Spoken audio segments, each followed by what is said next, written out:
15 দিন ধরে না খাওয়া। আমি না খেয়ে আছি, আমার স্ত্রী ছেলেমেয়ে সবাই না খেয়ে আছে, অনেক কষ্টে দিন যাচ্ছে। রাত্রিবেলা আসতেছিলাম, হঠাৎ করে দেখতে পেলাম, বুঝতে পারলাম রাস্তার পাশে একটা গাধা, মরা গাধা পড়ে আছে। এই গাধা বাড়িতে এনে পরিষ্কার করে সেই গোস্ত কেটে আমি রান্না করে আমি আমার স্ত্রী ছেলে মেয়েকে খাওয়াইছি। এই গন্ধ শুনতে পেয়ে জানতে আপনার ছেলে আমাকে বলছে যে তোমরা গাধা খাবি আরাম, এটা খাওয়া আপনার ছেলের জন্য বৈধ হবে না, জায়েজ হবে না। এই জন্য আমি আপনার ছেলেকে বারণ করে নিষেধ করেছি, দেই নাই হুজুর। আলহামদুলিল্লাহ মুবারক রহমতুল্লাহ আলাইহি তিনি অবাক হলেন, আশ্চর্যান্বিত হলেন, মন খারাপ করলেন। আর চিন্তা না হলে আমি এই বছর হজ করার জন্য 30,000 দিরহাম টাকা রেখে দিয়েছিলাম, আজকে আর হজে যাব না। বাড়িতে এসে চিন্তা করছেন ওই গরিব মানুষের কাছে গিয়ে এই 30,000 দিরহামের টাকা আমি দিয়ে দিব। এই বলে তার বাড়িতে গিয়ে তার 30,000 টাকা দিয়ে দিলেন। বলেন সুবহানাল্লাহ, লা ইলাহা ইল্লাল্লাহ, লা ইলাহা ইল্লাল্লাহ, লা ইলাহা ইল্লাল্লাহ, মুহাম্মাদুর রাসূলুল্লাহ সাল্লাল্লাহু আলাইহি ওয়াসাল্লাম। আব্দুল্লাহ ইবনে মুবারক রহমাতুল্লাহ আলাইহি বিখ্যাত জবরদস্ত আল্লাহর ওলি ছিলেন, বিখ্যাত আলেম ছিলেন। হাজার হাজার আলেমের মধ্যে যখন তিনি উপস্থিত হতেন, মনে হলো আকাশ থেকে চন্দ্র নেমে এসেছে। বলেন সুবহানাল্লাহ। এমন জবরদস্ত মুহাদ্দিস ছিলেন তিনি, বলেন সুবহানাল্লাহ। তার ছেলে বাইরে কোথাও গিয়েছিল, বাড়িতে আসতেছে, আস্তে আস্তে হঠাৎ বাড়ির পাশে একটা বাসা থেকে গোস্ত তৈরি রান্নার গন্ধ পাওয়া যাচ্ছে। কিসের রান্না? গোস্তের রান্না। গোস্ত গন্ধ পেয়ে ছেলেটি ওই বাড়িতে দরজা নক করেছে। আর চাচা বের হয়েছে, চাচাজি আপনি মনে হয় আপনার বাড়িতে গোস্ত রান্না হচ্ছে, আমার মন চাইছে এক বাটি গোস্ত আমাকে দাও, আমি খাবো। আমি গোস্ত আপনার রান্নাকৃত গোস্ত আমি খাবো। তখন চাচা বললো, ছেলে, চাচা তো শুনতে পারে যে আব্দুল্লাহ মুবারক রহমতুল ছেলে, এই গোস্ত তোমাকে দেওয়া যাবে না, তুমি চলে যাও। আমার বন্ধুর ছেলে মনটা খারাপ করে ভারাক্রান্ত হয়ে বাড়িতে এসে তার আব্বাকে বলেছে, মুহাদ্দিস আব্দুল্লাহ মুবারক রহমতুল্লাহ আলাইহি, আব্বা আমার প্রতিবেশী, আমাদের প্রতিবেশী গোস্ত দিয়ে রান্না করছে, আমি বাড়ি থেকে গন্ধ পেলাম খাবার জন্য একটু কানে বললাম, কিন্তু চাচা আমাকে দেয় নাই। আমাকে খুব খারাপ লাগতেছে, মনটা আমার খারাপ হয়ে গেছে। আব্দুল মুবারক রহমতুল্লাহ আলাইহি, ঠিক আছে চলো তো দেখি কোন চাচা তোমাকে গোস্ত দিল, তরকারি দিল না। বুঝেছো কথা? আমার বন্ধু সঙ্গে সঙ্গে চাচার বাড়ি থেকে দরজা নক করেছে, দরজা খুলে দিয়েছে। আব্দুল মুবারক রহমতুল্লাহ আলাইহি বিখ্যাত মুহাদ্দিস, বড় মাপের আলেম, আল্লাহর বড় ওলি ছিলেন। তাকে দেখা মাত্রই চাচা একেবারে হতাশ হয়ে গেছে, আমাকে আশ্চর্যান্বিত হয়েছে। আরে এত বড় আলেম আমার বাড়িতে আসেছে, হুজুর আসেন বসেন, কি সমস্যা কি বলেন? ওই সমস্যা নাই, বরং এই যে আমার ছেলেটা রাস্তা দিয়ে যাচ্ছে তোমার বাড়ি পাইতে, তুমি নাকি গোস্ত রান্না করেছো, তোমার মিসেস গোস্ত রান্না করেছে, এই ছেলেটা গোস্ত খেতে চাইছিল, তুমি দাওনি, এই জন্য আসলাম। ছেলেটা বাড়িতে গিয়ে আমার ভাই বলছে, না এসে পারলাম না। চাচা বলেন, হুজুর এই দুঃখের কথা আপনাদের জিজ্ঞাসা না করতেন বলতাম না। আজ 15 দিন ধরে না খাওয়া। আমি না খেয়ে আছি, আমার স্ত্রী ছেলেমেয়ে সবাই না খেয়ে আছে, অনেক কষ্টে দিন যাচ্ছে। রাত্রিবেলা আসতেছিলাম, হঠাৎ করে দেখতে পেলাম, বুঝতে পারলাম রাস্তার পাশে একটা গাধা, মরা গাধা পড়ে আছে। এই গাধা বাড়িতে এনে পরিষ্কার করে সেই গোস্ত কেটে আমি রান্না করে আমি আমার স্ত্রী ছেলে মেয়েকে খাওয়াইছি। এই গন্ধ শুনতে পেয়ে জানতে আপনার ছেলে আমাকে বলছে যে তোমরা গাধা খাবি আরাম, এটা খাওয়া আপনার ছেলের জন্য বৈধ হবে না, জায়েজ হবে না। এই জন্য আমি আপনার ছেলেকে বারণ করে নিষেধ করেছি, দেই নাই হুজুর। আলহামদুলিল্লাহ মুবারক রহমতুল্লাহ আলাইহি তিনি অবাক হলেন, আশ্চর্যান্বিত হলেন, মন খারাপ করলাম, চিন্তা না হলে আমি এই বছর হজ করার জন্য 30,000 দিরহাম টাকা রেখে দিয়েছিলাম, আজকে আর হজে যাব না। বাড়িতে এসে চিন্তা করছেন ওই গরিব মানুষের কাছে গিয়ে এই 30,000 দিরহামের টাকা আমি দিয়ে দিব।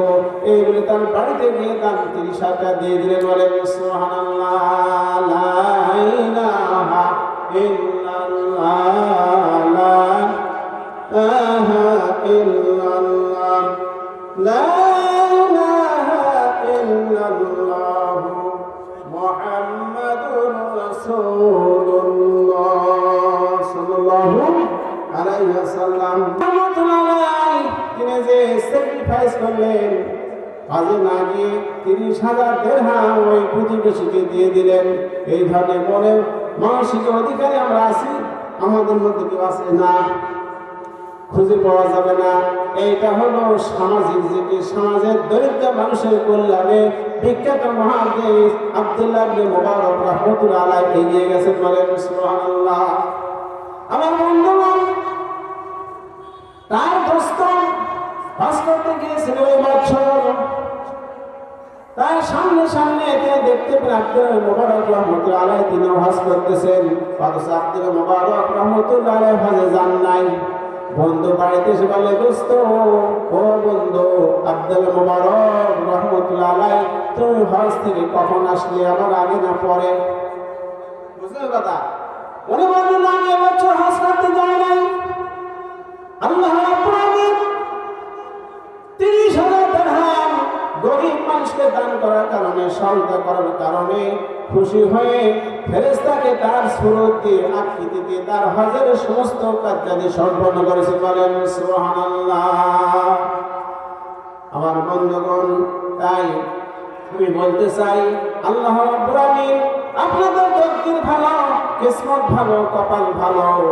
এই বউবাজার এলাকায় নাটাইপাড়া জমজম মসজিদের উদ্যোগে যে মসজিদ কমিটি আপনার এলাকাবাসী যে পরিকল্পনা হাতে নিয়েছেন, এতিমখানা বানাবেন, মাদ্রাসা নির্মাণ করবেন, তারপরে মসজিদ তৈরি করবেন, বিশাল প্রোগ্রাম, বড় পরিকল্পনা, কথা ঠিক না ঠিক? এই ক্ষেত্রে অসংখ্যভাবে আপনাদেরকে এই কাজে সহায়তা করতে হবে, যাতে এটা আপনাদের দিনের মার্কাজ হয়ে যাবে, কেন্দ্র হয়ে যাবে, এলাকাবাসী নাজাত পেয়ে যাবে। বলেন সুবহানাল্লাহ। আমার বন্ধুগণ, তাই আমি বলতেছিলাম যে আল্লাহ রাব্বুল বলেন, কিয়ামতের দিন জাহান্নামীদেরকে জিজ্ঞাসা করা হবে, জান্নাতে জিজ্ঞাসা করবে, সেই জান্নাত এত সুন্দর। নবীজি বলেছেন, বাশির ওয়ালা তুনাফিরু, লোকদেরকে জান্নাতে সুসংবাদ দিয়ে আল্লাহর রাস্তায় ডাকো, জাহান্নামে ভয় দেখার আল্লাহর রাস্তায় দিয়ে লোকদেরকে সরিয়ে দিও না। জান্নাতের সংক্ষিপ্ত বর্ণনা আমি আপনাদের সামনে উপস্থাপন করতে চাই। এই জান্নাত আল্লাহ পাক এত সুন্দর নির্মাণ করে রেখেছেন, তৈরি করে রেখেছেন। এই জান্নাত আমাদের আমরা কোনোদিন চোখে দেখি নাই, অন্তর কল্পনা করতে পারবে না। এই দুনিয়াতে বড় বড় ইঞ্জিনিয়ার আছে, আছে না? ইঞ্জিনিয়ার আছে, ডিজাইনার আছে, আর্কিটেকচার আছে, তারা বিশাল বিশাল 20 তলা, 10 তলা, 50 তলা, 100 তলা বিল্ডিং বানাতে পারে। পারে কি পারে না? পারে না। কিন্তু জান্নাতের কিছুই বানাতে পারবে না। নবীজি বলেছেন, মা বাইনাল মাক্কা ওয়াল হাজার, জান্নাতের গেট হবে মক্কা থেকে হাজার পর্যন্ত, বাহরাইন 1000 মাইল লম্বা। বলেন সুবহানাল্লাহ। এত বিশাল গেট দিয়ে জান্নাতীরা, কোটি কোটি জান্নাতী একসাথে প্রবেশ করে। বলেন সুবহানাল্লাহ। এই জান্নাতে আল্লাহ রাব্বুল আলামিন বিশাল জান্নাত নির্মাণ করে রেখে দিয়েছেন। গরিব মানুষরা 10 তলা 20 তলা দুনিয়াতে বানাতে পারে নাই। জান্নাত হবে ফ্ল্যাট সিস্টেম। কি সিস্টেম? Flat system.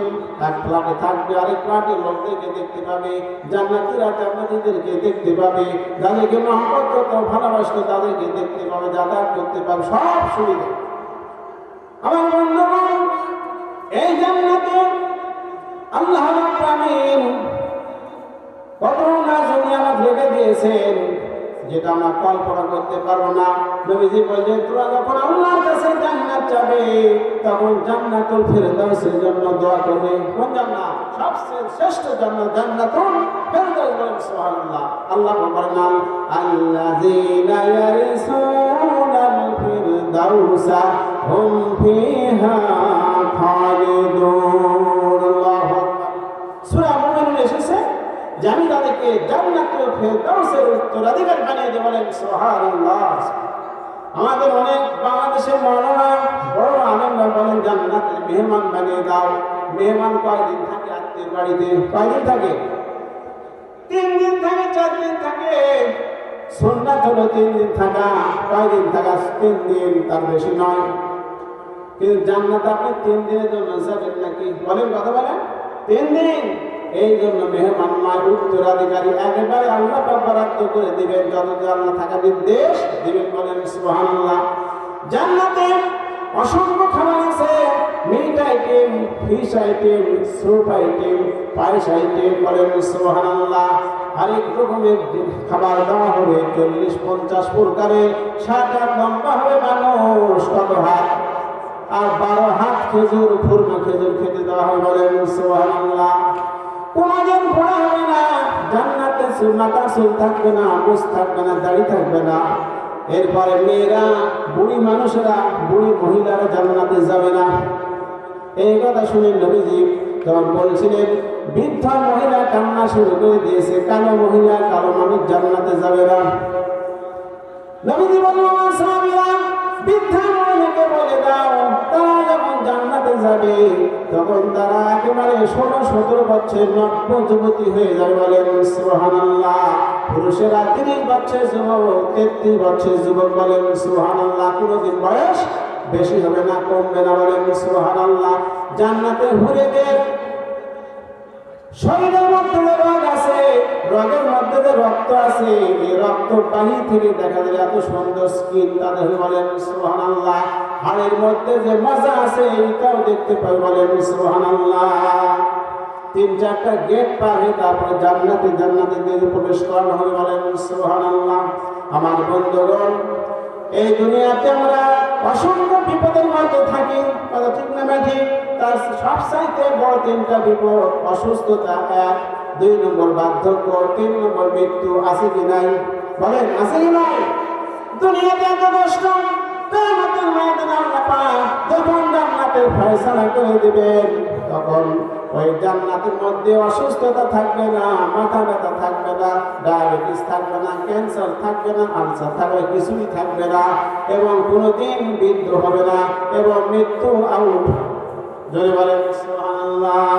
লা ইলাহা ইল্লাল্লাহ, লা ইলাহা ইল্লাল্লাহ, লা ইলাহা ইল্লাল্লাহ মুহাম্মাদুর রাসূলুল্লাহ সাল্লাল্লাহু আলাইহি সাল্লাম। 2 নম্বর কারণ কি? মিসকিনদেরকে খেতে না দেওয়া। 3 নম্বর আল্লাহ বলেন জাহান্নামে যাওয়ার কারণ। 3 নম্বর কারণ হলো আল্লাহ পাক বলেন ওয়া কুন্না নাখুদু মা'আল খালিদিন। আল্লাহু আকবার। আমরা সমালোচনাকারীদের সাথে সমালোচনা করতাম। আজকে যারা আলোচনা শুনছেন খবরদার সমালোচনা করবেন না। মসজিদের সভাপতি, মাদ্রাসার সভাপতি, মসজিদের সেক্রেটারি, মাদ্রাসার সেক্রেটারি, যে কোনো অফিসের সভাপতি, সেক্রেটারি, প্রতিষ্ঠানের সভাপতি, সেক্রেটারি, অর্থাৎ এক কথায় দায়িত্বশীলদের বিরুদ্ধে সমালোচনা করবেন না। যদি সে অপরাধী হয়ে থাকে তার কাছে দিনী ভাই হিসাবে সময় নেয়া 10 মিনিট কথা বলেন, ভাই আপনার অবস্থার ভিতরে আমি এই দেখতে পেলাম এটা ইসলাম সম্মত নয়, যে কাজটা করছে ইসলাম সম্মত না, আপনি সংশোধন হন, ভালো হন, চরিত্রবান হন। বলা যায় না? সমালোচনা করা যাবে না। আমি জমি হাঁটতেছে হুজুর, চা দোকানে বসতে চা খাচ্ছে আর সমালোচনা করতেছে, হুজুর দাওয়াত পাইছে সে জ্বলে যাচ্ছে। কি পাইছে? দাওয়াত পাইছে, জ্বলে যাচ্ছে। আবার হুজুর আস্তে আস্তে হেঁটে যাচ্ছে, কট পায়, খাওয়া খাচ্ছে, হাঁটতে পারে না। ওখানে বলেছে চার দোকান থেকে যে বেটারা হুজুরের সমালোচনা করতেছে, আলেমদের সমালোচনা করে, ইমামদের সমালোচনা করে, মুয়াজ্জিনদের সমালোচনা করে। এই বেটারা বুকে বুলেট মারা হয়, বোমা মারা হয়, একটা আলিফ বা তা উচ্চারণ করতে পারবে না, কোরআনে কোনো আয়াত নাই, তারা আবার হুজুরদের সমালোচনা করে। কথা ঠিক না ঠিক? যারা সমালোচনা করবে তারাই জাহান্নামী। আমি বলি নাই, কে বলছেন? আল্লাহ রাব্বুল আলামিন। আমি পুরুষদের বলছি, মা বোনরা যারা কথাবার্তা শুনছেন তারা এই কথাগুলি ছেড়ে দিবেন। নারীদের মধ্যে এই ধরনের বেশি কথাবার্তা হয়। কথা ঠিক না ঠিক? এক জায়গায় যদি মহিলারা জড়ো হয়, স্কুলে ছেলেদেরকে ঢোকা দিয়া, কোচিংয়ে ঢোকা দিয়া 10 জন 50 জন 10 জন 20 জন মহিলা এক জায়গায় খালি পেশাল, গ্রাম ভাষা বলছি কি? কথা ঠিক না ঠিক? খালি পেশাল, পুরুষরা বসে থাকে 10 জন, কত পেশাল হয় কি ভাই? না, এই জন্য সমালোচনা করবেন না ভাইরা আমার। পুরুষের কাজ হলো বাহিরে, নারীদের কাজ হলো ভিতরে। বুঝলেন কথা? সাইকেলের টিউব যদি বাইরে হতে যায়, তারের নিচে থাকতে চাই না, সাইকেল চলবে? কথা বলেন? সাইকেল অচল, কারণ টিউবের কাজ হচ্ছে তারের নিচে থাকা, ভিতরে থাকা। মা বোনদের বাড়ির মধ্যে থাকতে হবে, ঘরের মধ্যে থাকতে হবে। মহিলারা নবীজির কাছে বলে, হুজুর ধনীরা হজ করব, আমার গরিব মহিলা হজ করতে পারলাম না, আমার সওয়াব বেশি পেয়ে গেল। হে আল্লাহ নবী, জিহাদের ময়দানে অংশগ্রহণ করে অসংখ্য সাহাবায়ে শহীদ হয়ে গেলেন, শহীদের মর্যাদা লাভ করলেন, জিহাদের সওয়াব পেলেন, আমরা নারীরা ঘরে বসে থাকলাম, পেলাম না। প্রশ্ন কার কাছে? আল্লাহর নবীর কাছে। আল্লাহর নবী জনাব মুহাম্মদ রাসূলুল্লাহ সাল্লাল্লাহু আলাইহি ওয়াসাল্লাম বললেন, ও মেয়েরা শোনো, তোমরা যদি ঘরের মধ্যে অবস্থান করে যদি 5 ওয়াক্ত নামাজ পড়ো, রমজান মাসে রোজা রাখো, তারপর স্বামীর খেদমত করো, নিজের সতীত্ব হেফাজত করো, স্বামীর সম্পদের হেফাজত করো, ছেলে মেয়েদের দিন শিক্ষা দাও, তাহলে জিহাদের যে সওয়াব যে মুজাহিদরা পাবে, হাজিরা হজ করে সওয়াব, এই সওয়াব তোমাদের আমলনামায় লিখে দেওয়া হবে। সুবহানাল্লাহ।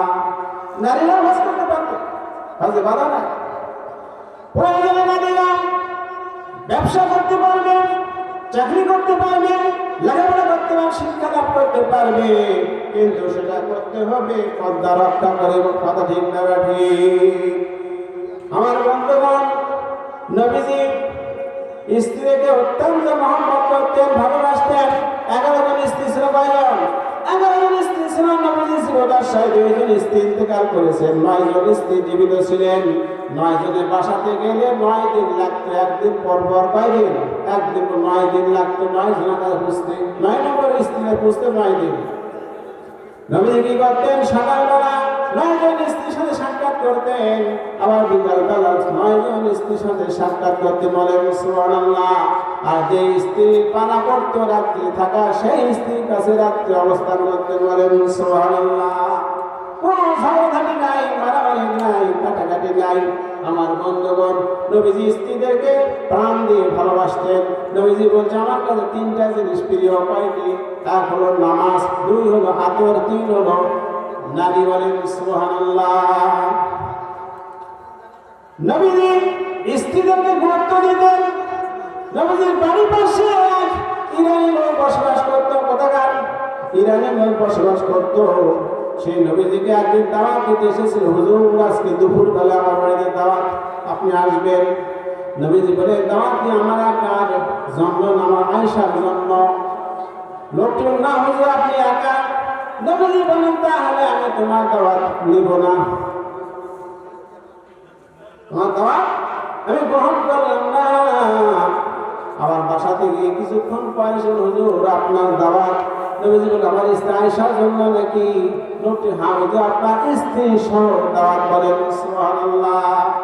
যদি নবীজি স্ত্রী আয়েশাকে রেখে যেতেন, তাহলে আয়েশা রাদিয়াল্লাহু আনহা কিন্তু তো মানুষ, বিদেশি খাবার, ইরানের তৈরি পাকানো খাবার হয়তো কোনোদিন খাননি, কেমন টেস্ট লাগে, কেমন ভালো লাগে, কেমন মজা লাগে, এইরকম প্রতিক্রিয়া মনের ভিতর হতো কি হতো না? বলেন। নবীজি একাই খেতে যেতেন। এই জন্য নবীজি এই আফসোস যেন আয়েশা রাদিয়াল্লাহু আনহা করেন, এই জন্য আয়েশাকে ছেড়ে দিতে গেলেন না। দ্বিতীয়বার দাওয়াত দিলেন আয়েশা সহ আল্লাহ নবী জনাব মুহাম্মদ রাসূলুল্লাহ সাল্লাল্লাহু আলাইহি সাল্লাম তিনি আয়েশা সহ গিয়ে দাওয়াত খেয়ে ফিরে এলেন। বলেন সুবহানাল্লাহ, লা ইলাহা ইল্লাল্লাহ, লা ইলাহা ইল্লাল্লাহ, লা ইলাহা ইল্লাল্লাহ মুহাম্মাদুর রাসূলুল্লাহ সাল্লাল্লাহু আলাইহি সাল্লাম। আমার বন্ধুগণ, এই জন্য স্ত্রীদেরকে ভালোবাসতে হবে, তাদেরকে গুরুত্ব দিতে হবে। এমন স্বামী আছে সেই স্ত্রীকে ভালো যে বাসে প্রাণ খুলে একদিন স্ত্রীকে বলেনি, হে জরিনা আমি তোমাকে প্রাণ দিয়ে ভালোবাসি, তোমার সব কার্যকলাপ অ্যাক্টিভিটি সবই ভালো, তোমাকে ভালোবাসি। বলতে হবে আই লাভ ইউ, আমি তোমাকে ভালোবাসি। তার স্ত্রী দেখবেন কত খুশি হবে, আপনার জন্য প্রাণ খুলে আরো কাজ করবে, আপনার কথাবার্তা শুনবে। আমার বন্ধুগণ, নবীজি বলেন ওই নারী আদর্শময় স্ত্রী, আদর্শ স্ত্রী যখন স্বামী তার দিকে ইশারা করে তার কাছে চলে আসে, কাজ করার কথা বলে কাজ করে, এবং স্বামীর অমত্য মানে সতীত্ব হেফাজত করে, স্বামীর সম্পদ হেফাজত করে। এই হচ্ছে শ্রেষ্ঠ নারী। বলেন সুবহানাল্লাহ। আমার বন্ধুগণ, নারীরা যদি সৎ না হন, 5 ওয়াক্ত নামাজ পর্দা রক্ষা করা, স্বামীর খেদমত করা, নিজের সতীত্ব হেফাজত করা, এইগুলো 4টি কাজ যদি না করেন বেশক আল্লাহ জাহান্নামে যাবে। যাবেন নাউজুবিল্লাহ। শহরে বাজারে দেখো নারীদের ঢল, পর্দাবিহীন তারা করে ঝলমল। শহরে বাজারে দেখো নারীদের ঢল, পর্দাবিহীন তারা করে ঝলমল। অন্যকে তার দিকে আসে বানাই, দেশটা আজি ধ্বংস নারীর বেপরদায়। সবার মুখে একই আওয়াজ হাই হাই হাই। ইবলিসে আদম বাংলাদেশে এসেছে নারীর বেশে, দলে দলে মেরে ওরা মেলা মিলাই, পার্কে বসে মারা মেলা মিলাই। দেশটা আজি ধ্বংস নারীর বেপরদায়। সবার মুখে একই আওয়াজ হাই হাই হাই। কথা ঠিক কিনা? আমার বন্ধুগণ, মা বন্ধুকে বলবো পর্দা রক্ষা করে চলুন। স্বামী পর্দা পছন্দ করে না, স্বামীকে বোঝান। স্ত্রী স্বামীর সিগারেট খাওয়া পছন্দ করে না, স্বামীকে বোঝান। স্বামী এবং স্ত্রী ভালোবাসা চোখ এবং হাতের মতো। না গাজিকা নিসাম বাবুদের ইচ্ছা শোনাচ্ছি, নারী এবং স্বামী এবং স্ত্রী ভালোবাসা কি চোখ এবং হাতের মতো। ব্যথা পেলে চোখ দিয়ে পানি ঝরে, না ঝরে না? কথা না, ব্যথা পেলে চোখ দিয়ে পানি ঝরে, ওই চোখটা মহব্বতের সাথে মুছে দেয় হাত। কে মুছে দেয়? হাত।